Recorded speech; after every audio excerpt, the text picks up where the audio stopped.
The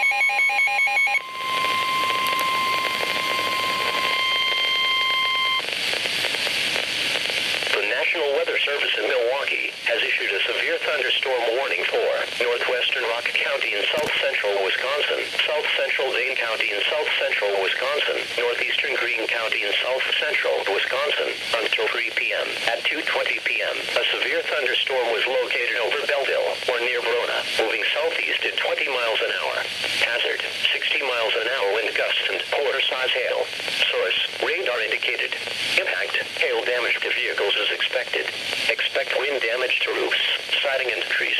This severe thunderstorm will be near Belleville around 2:25 p.m., Brooklyn and Monticello around 2:40 p.m., Albany around 2:55 p.m., Evansville around 3 p.m. Other locations impacted by the severe thunderstorm include Union, Dayton, and Paoli.